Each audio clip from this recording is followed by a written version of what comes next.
किसान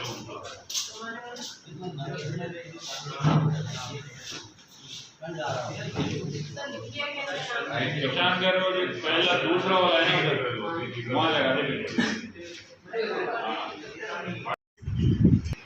और इसमें जो अपने गोल और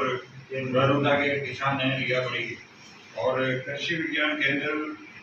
बहुत ही मतलब इस चीज को मानते हैं कि आप सबसे जो दूर जो तहसील है वो है रियाबड़ी होती है और लास्ट में अपने अजमेर के पास में आता है और इसी को पहुँचाया जाए क्योंकि आप हमारे नागौर की लास्ट बॉर्डर पे पड़ते हो और अजमेर की बॉर्डर पे पड़ते हो तो उधर का भी कृषि विज्ञान केंद्र नहीं खोल पाता है और इधर का भी नहीं खोल पाता है। तो आज हम राष्ट्रीय खाद्य सुरक्षा मिशन के अंतर्गत जो 25 जो किसान है अपने नौ रियाबड़ी के 50 किसान है उसमें अपने ये 25 जो भारत सरकार की जो योजना है उसमें ये है DRMR 1165 और 40 जो वेराइटी है इसका ये है कि जो इसका आपके अपने जिले में जैसे आप देखिएगा अपने वहाँ पे बिकेगा आप कोई 1.5 किलो डालता है कोई 2 किलो तक डालता है। पानी जैसा होता है उसकी क्वालिटी नीचे होती है वैसे अगर खाद पानी है तो अपन बीज की मात्रा बढ़ा देते हैं। तो ये प्रथम बीज है और नई वेराइटी का बीज है और इसका सरकार का ये उद्देश्य है कि आप आसपास अगर बढ़िया बैठता है अपने इलाके में सही बैठता है तो आप इसको आगे फैलाना। दूसरा इसको है ना ये आपका जो 3-4 बीघा का जो 5 बीघा का जो अपना ये प्रोग्राम है इसको आप अपनी खेती अलग करना उस खेती को अलग करना। इसमें आपको शुरुआत में ध्यान रखना है कि इसको उपचारित करना है। उपचारित करने के लिए इसका छोटी शीशी में अवेलेबिलिटी जो ये है ना उपचारित 10 ml के आसपास है इसको मिलाना है और 10 ml के आसपास इसको मिला के 1-2 घंटे के बाद सूखने के बाद हमें इसका खेती में बुआई में काम देना है। अब उसके बाद अपने को खेती में जो पौधे को पोषक तत्वों की जरूरत होती है उसकी बढ़वार के लिए अपने को सावधानी में रखनी पड़ती है। तो ये एक जिंक है और सल्फर है ये टोटल 5 बीघा में आपको बुआई से दौरान ये खेत में मिलाना है। और जिंक और सल्फर क्या करता है जो अपना जो सत्तू है उसमें इसका उद्देश्य होता है कि ये अपने बीज की वो जो बीज के अंदर जो तेल है ऑयल है उसकी मात्रा को बढ़ाता है और साथ साथ उसकी चमक को बढ़ाता है बीज की मात्रा जिससे कि अपने मार्केट में उसकी रेट अच्छी होती है। तो इसका ये उद्देश्य है और जो पोषक तत्वों को जो उसके सेकेंडरी पोषक तत्वों के नाम से आते हैं। और साथ में जब अपने पुष्प अवस्था के आसपास पौधे के अपने जो सरसों का जो पौधा है उस पौधे में क्या होता है अपने काले रोग हो जाते हैं अपनी जड़ होती है के आसपास काली पड़ जाती है। तो वो जो क्या है ना वो जो रोग होता है फंगस जनित रोग होता है और वो फंगस जनित रोग के कारण अपने पौधे की जितनी बढ़वार होनी चाहिए वो नहीं हो पाएगी। तो आपको ये 1 किलो का कार्बेंडाजिम में इसको क्या करना है 500 लीटर की टंकी में मिलाना है और बुआई के वो जब आप इसका छिड़काव करें कोशिश करेगा इसका छिड़काव आप शाम के टाइम पे करें 4 बजे बाद जो रात में इसको बढ़िया काम करेगा दिन के धूप में थोड़ा सा कि काम कम करता है तो सुबह आपको इसको 5 लीटर की टंकी में वो करता है। फिर अपन ने देखा होगा कि जब अपने जो रायडा में छोटे छोटे मच्छर आ जाते हैं एफिड जैसे मोयला बोलते हैं एक सफेद सा मच्छर होता है तो वो भी उससे भी क्या है पुष्पों खाता है वो नुकसान करता है और धीरे धीरे वो काफी पौधों को फूल का जिसे अपनी बढ़वार में रुक जाती है। तो ये एसिटामाइप्रिड है इसको आप 500 लीटर की टंकी में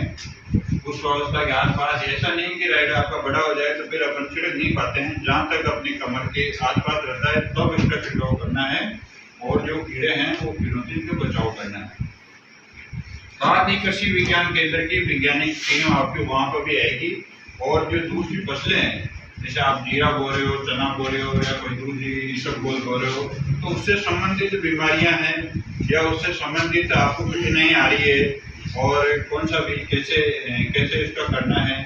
एक प्रकार का खेती तो आप करते हो लेकिन कृषि विज्ञान केंद्र एक उन्नत प्रकार से खेती और जो नई टेक्नोलॉजी नए नवाचार आ रहे हैं उसको किसानों के खेतों तक कैसे पहुंचाया जाए क्योंकि आप जब तक आप खेत में इनको करके नहीं देखोगे तब तक अपने को पता नहीं चलेगा कौन सी वैरायटी कैसी है। तो इसमें सब वैज्ञानिक आपके वहाँ आएंगे आपके वहाँ बैठक करेंगे, खेती बाड़ी को देखेंगे और साथ ही साथ जो राष्ट्रीय खाद्य सुरक्षा मिशन के अंतर्गत जो दूसरे अधिकारी आते हैं बाहर के, उनको भी हम कोशिश करेंगे कि आपके वो वहाँ पे पहुँचेंगे और जो दूसरी चीज़ें हम जैसे खेती में कोई दूसरी डिमांड होती है, कोई खेती बाड़ी को बदलना भी जरूरी है, पशुपालन को भी अपने इसमें लाना है, क्योंकि आय एक ओनली पशु से नहीं बढ़ सकती, अपने को पशुपालन का भी बढ़ाना पड़ेगा। किसान की जो सब्सिडी आ रही है, गवर्नमेंट की जो स्कीम है, उसके बारे में भी विस्तार से जानकारी और किस प्रकार की क्या प्रोसेस है उसके बारे में हम वहाँ पे चर्चा करेंगे। और जो आज अपना जो उद्देश्य है, ये उद्देश्य है कि जो अपना जो 25-25 का जो ग्रुप है, ये जो अग्रिम पंक्ति प्रदर्शन है, इसमें आपको जो हमारे द्वारा दी गई जमीन को थोड़ा सा अलग करना है और आपकी जो कृषि प्रणाली है उसको अलग करना है और समय समय पर वार्तालाप होगी और वैज्ञानिक वहाँ आएंगे और कृषि से जुड़ी हुई सभी समस्याओं का समाधान करेंगे। तो जैसा कि मैंने आपको बताया कि ये छोटी छोटी चीजें हैं जो 10 ml मतलब 1 किलो के अंदर 10 ml जैसे देखो ये बोतल बड़ी है और इसमें अपन इसको ज्यादा नहीं डाल सकते, क्योंकि ज्यादा डालेंगे तो रायगा में से भी ज्यादा हो जाएगी। आप एक बोतल मतलब एक घंटा भी डालोगे ना इसमें 10-15 ml तो 4 लीटर के लिए काफी है। और दूसरी ये चीज है, जैसे आपको दूसरी फसल बोरी होना तो उसमें कितने किलो में 10 ml डालेंगे किसानों के बीच भी है और यह तो मतलब 20 किसानों तक आ सकती है, लेकिन जो बचे ना आप दूसरे बीज भी कर सकते हो, थोड़ी थोड़ी डलेगी। और एक इसमें ईसबगोल वाले नहीं डालना, क्योंकि ईसबगोल भी डालते हैं चिपक जाता है। और विज्ञान को आज नहीं अपनाएं, क्योंकि धीरे धीरे जोत खत्म होते जा रहे हैं और गवर्नमेंट की बहुत सारी योजनाएं आ रही है। जैसे आज बकरियों में रेट की यहाँ पे ट्रेनिंग हो रही है, उनको बहुत बड़ी बड़ी मतलब अनुदान भी दिया जाता है। तो इससे क्या है, जुड़ा होने से क्या है ना, जो केंद्र की और भारत सरकार की जो योजना आ रही है, राज्य सरकार की कल्याणकारी जो योजना आ रही है, उसको किसानों तक पहुँचाने का एक जरिया हो जाता है। तो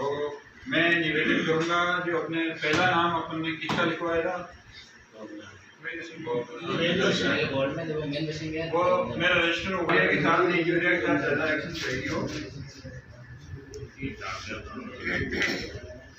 वो भाई खाद 50 किलो बोरी लेना सबसे ज्यादा कारगर है।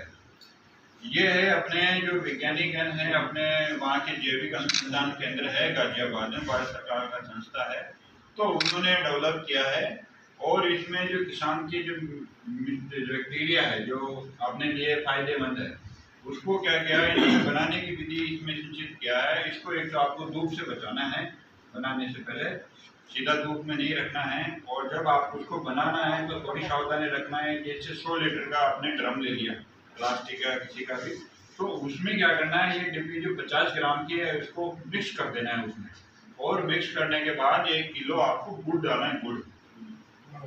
और गुड़ से उसको फिर उसके बाद आपको एक डंडे की सहायता से उसको हिलाना है। एक बार हिला के और कॉटन के कपड़े से उसको ढकना है, पूरा टाइट नहीं करना है, कॉटन के कपड़े से ढकना है और 6,000 जगह में रखना है। फिर रोज आपको एक बार उस ड्रम में जो अपन जो बना रहे हैं उसको आपको हिलाना है। ये 10 से 12 दिन में वो तैयार हो जाता है अपना 100 लीटर वाला ड्रम। और फिर उसके बाद जो अपने गांव में अपन देखते हैं, जो गोबर की जो रोटियां हैं और वो जो ढेर है वो बराबर सड़ी हुई नहीं रहती, और जो किसान जब खेत में डालता है उसको, तो वहाँ पर दिन भर का बहुत सी बीमारियां अपने खेत पे और अपन जो फसल बोते हैं उसमें जो है ना मिट्टी जनित जो बीमारियां हैं वो आ जाती हैं। तो इसका निदान करने के लिए अपने को प्रक्रिया अपनानी पड़ती है। इसमें बहुत सारे जो 100 लीटर का अपने जो तैयार किया, जो अपन ने वो गोबर का जो ढेर है और जो रोटी है, और साहब 100 लीटर का ड्रम के बाद गोबर ही में खाली पानी नहीं घोलना, गुड़ देखो 100 लीटर के ड्रम में आपको पानी 100 लीटर लेना ही है, और उसमें 1 किलो गुड़ डालना है और 50 ग्राम की ये डालना है। ये कितने बीघे में आ जाएगी, कितने बीघे के गोबर में डालना है सर? जो गोबर का ढेर है ना, शुरुआत के पहले सप्ते में डालना है अपने को, जो रोड़ी है ना उसके ऊपर आपको ऐसे आप उठा के हाथ से भी छिड़क सकते हो, और उसको पानी को जो 25 लीटर उस रोड़ी के ऊपर डालना है। फिर दूसरे सप्ते में जो अपना 25 बचा हुआ है, फिर 25 डालना है। इस प्रकार 25-25 लीटर आपको पूरा एक महीने में डाल देना। फिर आप जब जून में जुलाई में जब रोड़ी का गोबर आप खेत में डालते हो तो वो कीटाणु के करोड़ों अरबों में हो जाते हैं। अब उधर जमीन में जब आप डालोगे तो जो हानिकारक चीजें हैं ना, जैसे अपन जीराई बो रहे हैं, दूसरी चीजें बो रहे हैं, आजकल इतने ये हो गए जो दवाइयों से नहीं मर रहे हैं, तो ये वो कीड़े उनको खाना स्टार्ट करेंगे। ये किसान मित्र होते हैं और किसान मित्र के जो हानिकारक जो उसके नुकसान पहुंचाने वाले पौधे के होते हैं उनको खा के अपना बेनिफिशियरी बैक्टीरिया में काम आते हैं, तो फंगस जैसी चीजों को वो रोकने में सहायक होते हैं। तो ये सिर्फ मोटी मोटी चीजें हैं, ऐसे तो लगता है आपने को सुनने में छोटा लगता है, लेकिन जब वो कीटाणु अंदर बढ़ते हैं, आपने देखा होगा कहीं कहीं अभी जंगल में भी कोई भी आप तालाब की मिट्टी है या आसपास की मिट्टी है, आप उसमें कुछ नहीं डालते तब भी उसकी उपज बहुत होती है, क्योंकि उस मिट्टी में कीटाणु ये सब माइक्रो ऑर्गेनिज्म ज्यादा है, तो वो वहाँ की फसल भी ज्यादा होती है, सब भी उपज में बढ़ती है। तो वहाँ क्या है ना, अपने धीरे धीरे क्या है ना, अपने इतना केमिकल डाल रहे हैं तो धीरे धीरे क्या मिट्टी के जो जीवाश्म है ना वो धीरे धीरे खत्म हो रहे हैं। तो ये क्या उनकी संख्या बढ़ाएंगे और फिर अपने जो प्राकृतिक रूप से जो भी खेती हो रही है वो उनमें सहायक होती है।